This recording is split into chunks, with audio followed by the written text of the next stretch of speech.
Hello and welcome to Cultivating Confidence after our summer break, and a little bit of a delay because I got a little bit busy and so I had to keep shifting things.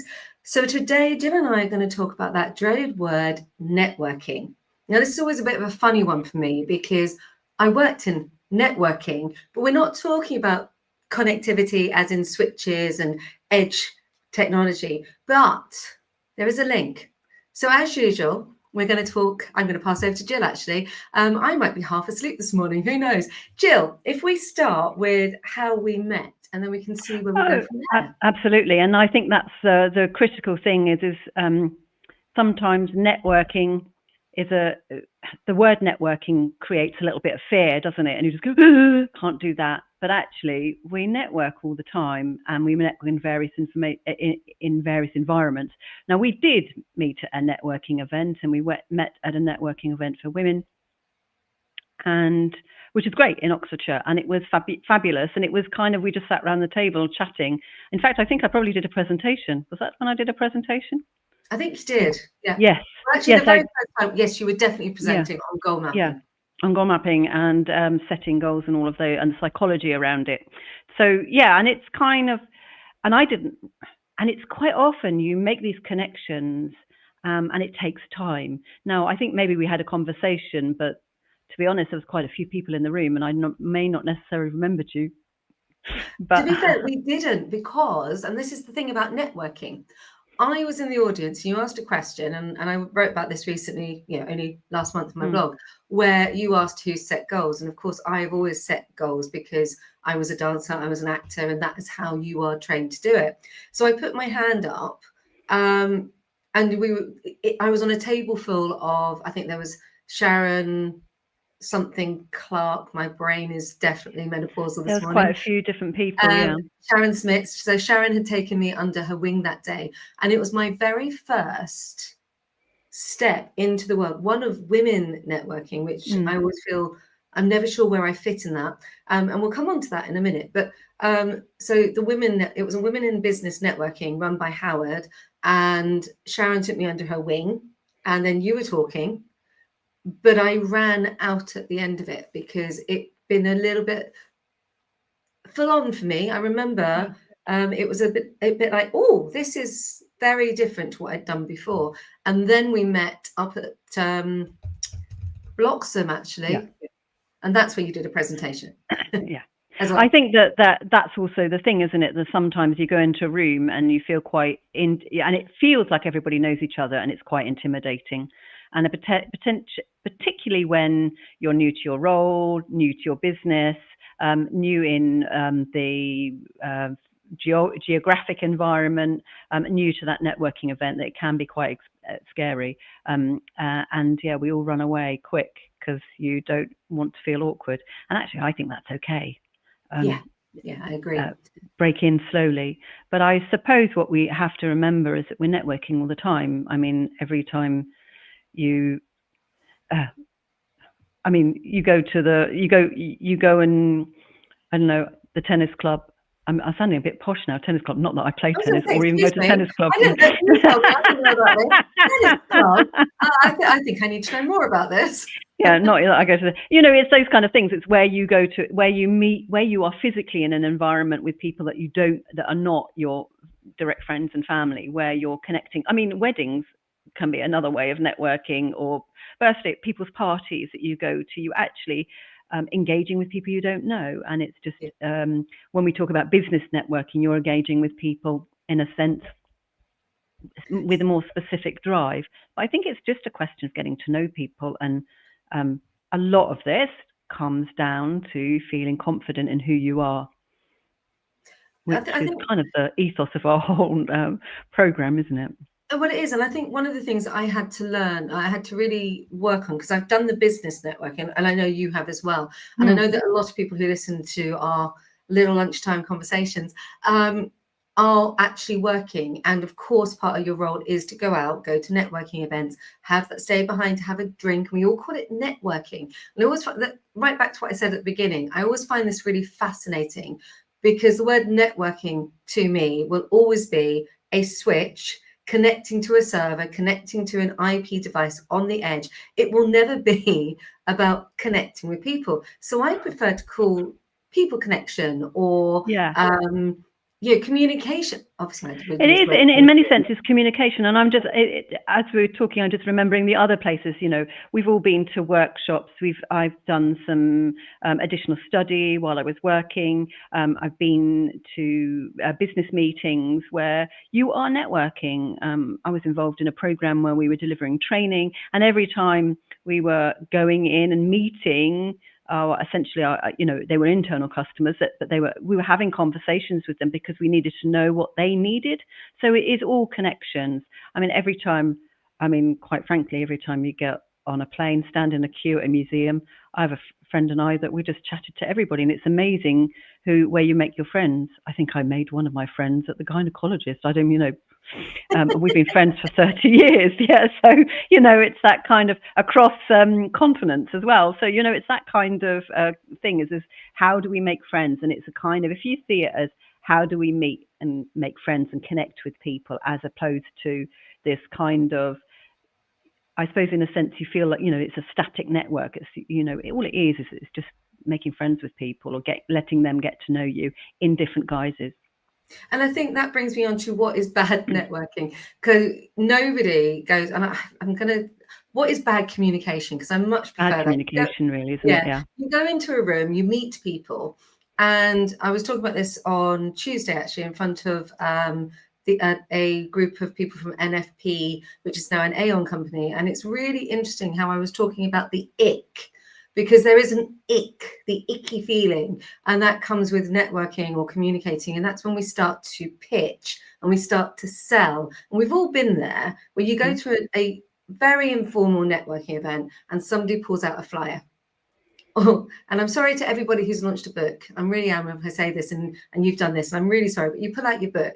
Immediately you look to the rest of us like you're trying to punt your business. And I know if that means I've upset you and offended you and I may have called you out, I do apologize. But something that I do feel is, I know we've taken a leaflet to the Buzz, and I always felt slightly uncomfortable doing it. And I know you have to. And this is what I mean. I don't mean I'm calling you out. I mean, sometimes we have to, but it's uncomfortable to do it. And I think it's uncomfortable to get it. I don't know what your take is on that. Oh, it's a difficult one, because sometimes holding something is a little bit of a prop, isn't it? It helps you, because you can, instead of saying, this is who I am, this is what I do. So it's a way of showing something, which is always a bit of a bonus, isn't it? So I suppose it's a rock and a hard place. And I suppose in many ways, most of this is what we're talking about, is do what feels right to you. And I think that's what's really critical, is doing whatever it is that makes you feel comfortable. Because at the end of the day, it's about being confident in who you are and what you're saying. And quite honestly, I personally think that if you it's a get back to, again, we talk about listening. If you do more of the listening than the talking, you'll actually have a better experience and people will remember you. And I think that that's a critical thing, is if you ask questions, mostly people like to talk about themselves. So if you ask them the questions, so that's one of the tricks. Ask questions so that they're doing the talking and you don't have to. That's one way of doing it. The best salespeople out there are not people who sell. The best salespeople are the people who listen. And it's one of the foundations that I've been talking about since I worked in my Intel days, was listen, confirm what you've actually heard so that the person feels heard. Because ultimately, when you go networking, you're either there because you want to make a connection to get a job, or you are looking for somebody who could potentially help you get new business. It doesn't mean you're looking to sell to the room. And I think we should talk about this, because there's a misconception that when you go networking, you look around the room and you stand there and you think, there's nobody going to buy my service from here. And then you never go back. But actually, that's not what it's about. It's about spreading that network, because I believe the human brain can only handle about 250 connections at a time. There's really a lot of this. It's the age-old thing, which is it's not who you know, it's not what you know, but who you know.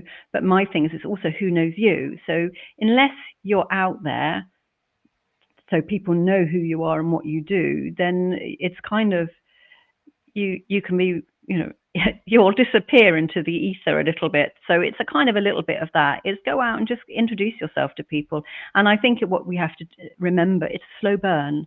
Yeah, it's and certainly today more than ever, it's creating a connection and building trust, and it takes time. We're all bombarded with massive amounts of information and meeting new people in lots of different environments, in real life, virtually, all of that kind of thing, on, off camera, and all the rest of it. And I think it's really important that you give it time. And sometimes, well, I mean, there's some people I found really annoying when I first met them. Now they're my best friends. Am I one of those? Couldn't possibly say no. But there is that thing, isn't it? It's like 81. So the pandemic changed the way people buy. And anyone who's listening right now, think about how you personally shop. We're all browsing. We're all on our devices. We are comparing and looking. I mean, I did it over getting some collagen. Yes, I'm of a certain age, and I must have done a good 3 hours of research onto which collagen I am actually going to invest in. Did I speak to a human being? No, because 81% of a sale is made without any human interaction. Did I think I'm going to buy that one, put it in my basket, and then actually remove it? Yes, quite a few times. Did it feel like I was having a personal sales connection? Absolutely not. And that's the difference between buying a product online and buying something from another human being that is a service, or building a connection with somebody who works in a company, because people buy from people. So here Absolutely. I was buying collagen, but if I actually wanted to buy coaching, or I wanted to go and buy a computer system, I don't want to buy the computer system from a well-known online retailer. I want to go into a shop.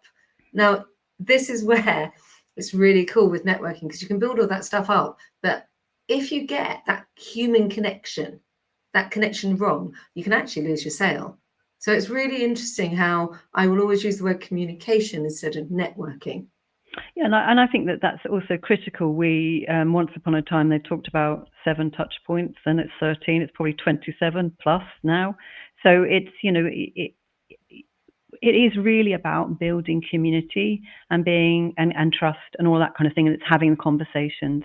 And I think that and being in the right places is also important. So that comes back to being aware of where you feel most comfortable, which networking environment you feel most comfortable in, and where your potential connectors are. So it's not necessarily who's in the room, but who they know. It's a real long game, and it's about building that trust and clarity and all of those kind of things.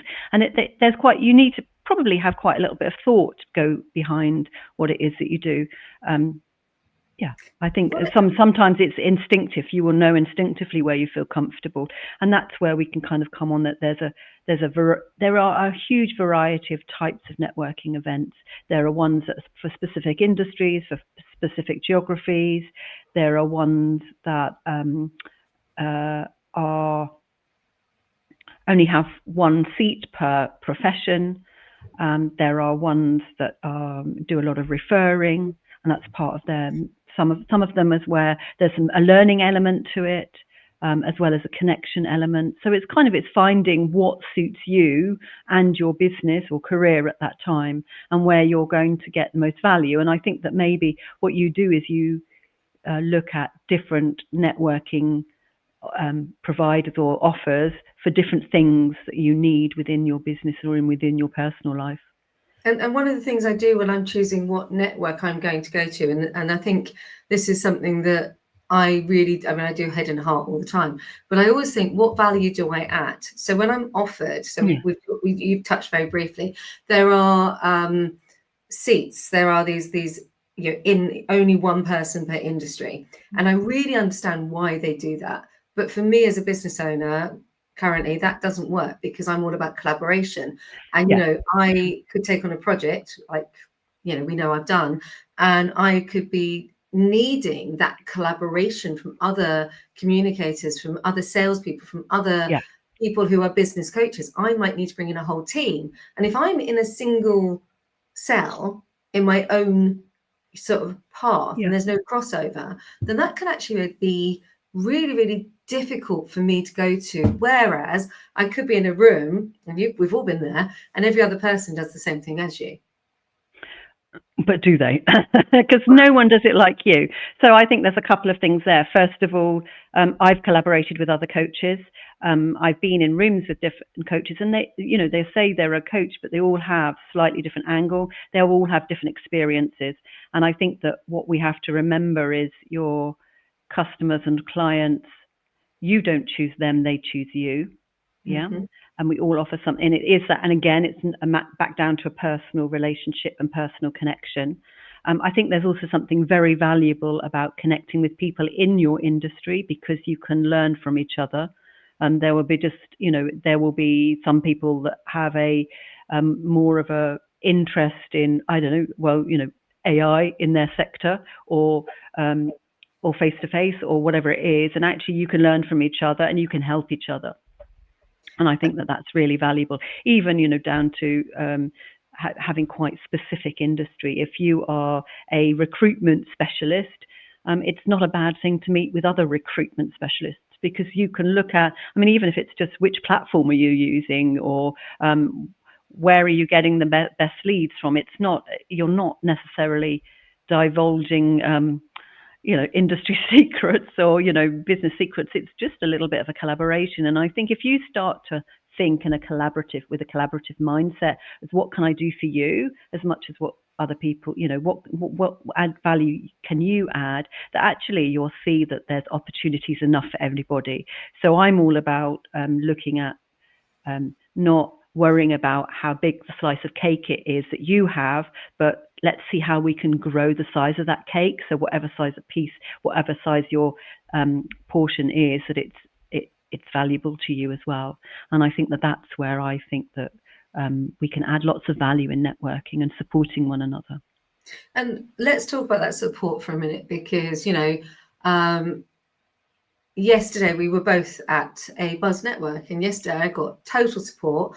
Sharon turned around to me and said, "Have you spoken to so and so? Have you spoken to?" Yeah, exactly. And it's that thing where sometimes, even in a in a employment role, you can get caught up in your own head. So if I'm sitting here today, yesterday I had a call with Frankie. So Frankie, if you're there and you're watching this, I had a call with Frankie. I haven't spoken to him for 2 years because he got a new job. He got busy. But he's somebody I used to work with, and it's like we picked up exactly where we left off. Yeah.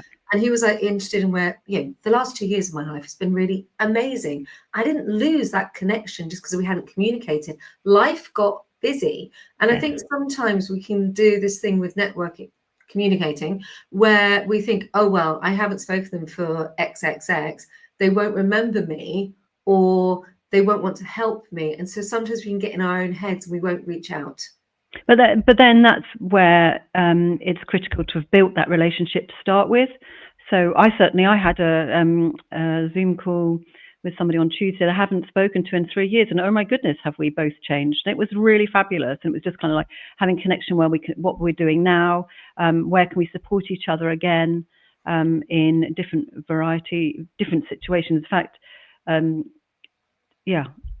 fabulous guy with some really interesting concepts has now moved to Wales. So I don't think we will be physically seeing each other very soon, but it was definitely great to have that connection and find out. And I think that's what's really important, is having, if you build that relationship. And I think, to be fair, I think if I would say I've pushed business his way, I've had nothing back whatsoever, James. So if you're watching this, but that's not the point, is it? That's not the point. Absolutely not the point. And that is it, isn't it? That's not the point in networking. You're not going there to punch your wares.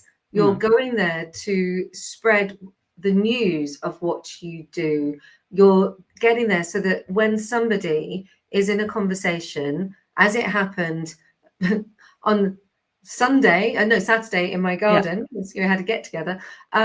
Somebody went, yes, duh, and immediately you've got that connection. And I think that what we have to talk about is being open and about what it is that you're looking for, or not, what's going on in your life. I'm going to say, if you're just sort of talking about what's going on in your life, your business life, your personal life, and what you're looking for next, you'll be surprised how the people around you will be happy to help you out and to share. And that's another one of our things on our goal mapping thing is to share it, is to talk about it and share where it is, what you'll want to do in the future, what your plans are, because you never know where it will go. In fact, that was another conversation. I was chatting to somebody else I haven't seen for a very long time, and we had a conversation, and I said, "Oh yeah, I'll be in touch. I think goal mapping will be really suitable for you." And it's a non-profit, so it won't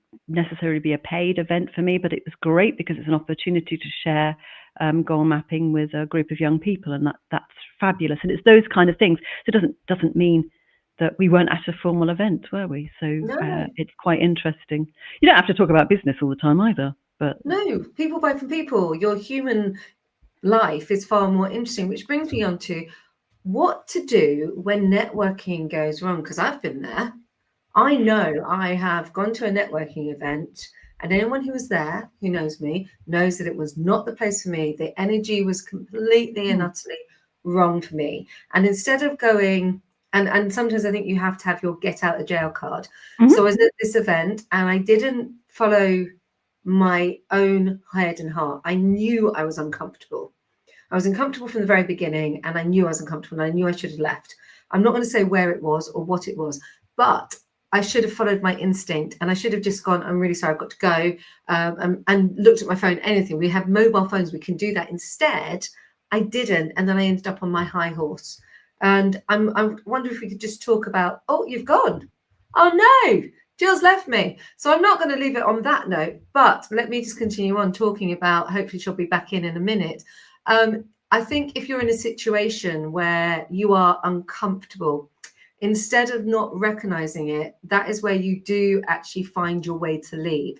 I've learned this the hard way, and I wouldn't recommend the hard way is the right way. So if you ever find yourself, no, I am completely and utterly on my own. So if you ever find yourself in that situation where networking, you're uncomfortable, you're feeling that ick, you don't want to be there, then that is the time for you to go, it's okay. And you give yourself permission to find a way to make your escape. And we've all been there at the end of an event where you've tried, your colleagues, oh my goodness, how many times have you been out in a work situation where the drinking is going on because it's expected that you go drinking, and you're uncomfortable and you want to leave? Well, just find the courage and the confidence to go and give yourself permission to actually leave. I don't think Jill's going to come back in, so I think we'll probably finish networking, the good, the bad, and the ugly, because it can be incredibly uncomfortable, but it can also be incredibly rewarding. So when it comes to embracing networking or communicating, start thinking about architecture. Start thinking about a spider's web, with you being the spider. Sorry if you're scared of spiders. You being the spider in the middle, and think about how you can use that web. Oh, she's coming back in. She's coming back in. Awesome. So Jill is now back in. I was just explaining, because I thought I was going to have to finish this up. Yeah. I was just explaining about the good, the bad, and the ugly. And I was explaining about how you find yourself in that icky position where you don't want to be there, to find the courage to go. But I was also explaining about to think about networking or connecting and communicating a bit like a spider in its web, and how the web is getting bigger and bigger, because the more people you speak to, the more people know what you do. And now it's over to you, because I just had to hold that for 3 minutes. Well, that was my get out of jail free card. That was, have a technical hitch, ding, and now we're gone. So, and it's again, it's yeah. If you're feeling uncomfortable, then there's no reason for you not to leave. Yeah, it's absolutely. If that's not the right environment for you, then leave. You can get a phone call, you can go to the toilet, you can apologize, and you can go. And I think that really a lot of this is knowing your boundaries. Yeah, and being clear on what your boundaries are first. And that's something that we talk about in some of the workshops that we do. That really helps. The other thing is if you are very clear on what it is that you do and who you're looking for, if you're very clear on that, if you have clear goals set, for your business, and then for your ongoing strategy, what is it I'm doing this month? Then actually what it does is it gives you the confidence to be able to talk very freely about it. So it's very easy then to have conversations because you know who you are, and it's much easier to explain that, or even not. You just feel much more confident and comfortable. It's the rabbit in the headlights situation is a bit of a challenge. I think that what's really important is that when you do go to some of those networking events, which are more formal, that you will need to do a 60-minute pitch, or that you know what the format is, and it's actually reach out to the host before you go and ask them about the format. If you're nervous, say, I'm a little bit nervous, I've never done this before. Generally, there's always somebody in the room, somewhere at that event has never done it before, someone who's a little bit nervous. So, and you're all there for the same reason. So I would say, don't worry about it too much. Really don't worry about it. And it's back to be quite honest, this is the first time I've been to a networking event like this, and I'm not really sure what to say, but I'd be happy to talk to you afterwards on an individual basis if you'd like to know more about what it is I do. It's probably better than fumbling for 55 seconds, not knowing quite what to say. But let's just talk about that 7 seconds, 10 seconds, 15 seconds, 1 minute pitch. Let's just cover that off, because obviously it is what I help people do. Storytelling. Yes. You've got to be really, really succinct and know exactly what to do. But the most important thing when you're doing one of these is not what you do, is the difference that you actually make, the impact and the change that you affect. So you should be using storytelling. And if you don't know how to do storytelling, go to my website and look at Stanislawska's 7 questions for storytelling, because I've done it for you.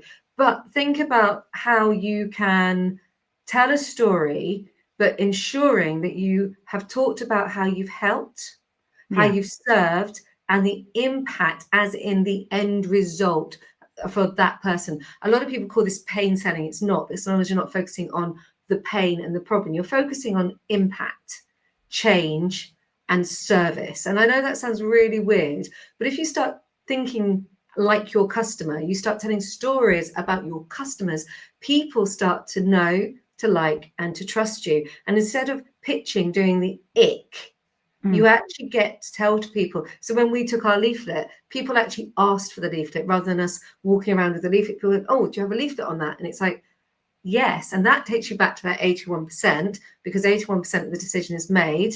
So yeah, just something to think about. How are you going to do your 7, your 10, your 15, or even your 1 minute pitch? And if you're not sure, get in touch. Have you got anything to add on that one? No, I don't think so. I think, and the other thing is make it relevant to the audience that you're talking to, and don't be too stiff about it. And again, is if you know you don't have to have a rehearsed pitch on paper. It's a little bit of know the key elements of it. I mean, that's something you talk about quite a lot, isn't it? Is know the key elements. Again, it's kind of like, this is what I've done for somebody in the past, or and have a look at it. And I would say, think about the audience, that you're the other participants, and change it up a little bit for those, because it's a different depending on who's in the room, and it's easier to explain what it is that you do or how you help. I've got to say on that one, I've got to bring it in, because I know a lot of people are told, crack a joke at the beginning. So I'm just going to give a little thing to explain how to start your 10, your 7, your 1 minute pitch, and that is to paint the room. So instead of saying I'd do, sell the story. So if you're working in looking at selling EV cars, for instance, and you want to sell the upside. I don't know why EV cars have come in. I don't know why I've made this really hard for myself, but hey, instead of, you could start it with, imagine a world where there's no food on the shelves. You go to the supermarket and there's nothing there. There's nothing there because we've got no petrol and we've got no diesel. And then you hear, and here comes the electric vehicle. I'm da-da-da. I don't know why I chose EV vehicles, and I don't know where that one came from. But That's you quite can a good see, story, though. but you can see where I'm going with this. Picture the scene, paint the Yeah. scene. We've talked about this before. Paint the scene, pull the audience in, because storytelling is something we hear from the time we are born. So Yeah, and exactly. And it's storytelling is we remember and we imagine in pictures and stories. So it's actually, if you can tell a story, make it relevant to your audience. Do we have any questions? Because I thought we'd have no, loads. we Networking's a bit. didn't actually. I think because we had to keep shifting things because of Yeah. your schedule, my schedule, and all the bits that Yeah. are going on, we had to bounce this one. But I wouldn't worry, because we will be back with Cultivating Confidence again. And we will wait for you to tell us what we're going to be discussing, because that is what we do. We always talk about a suggestion that is given to us when we go networking. Yeah, and exactly. And if you catching up with us on a recording, do throw into the comments any questions you have, and let's keep the conversation going, because I think that's what's really critical. Is if you go to a networking event, it's not a one-off conversation. It's keep the conversation going, carry on talking outside of that event. Awesome. Thanks for your time again, Jill. Okay, doke. Bye for now. Bye.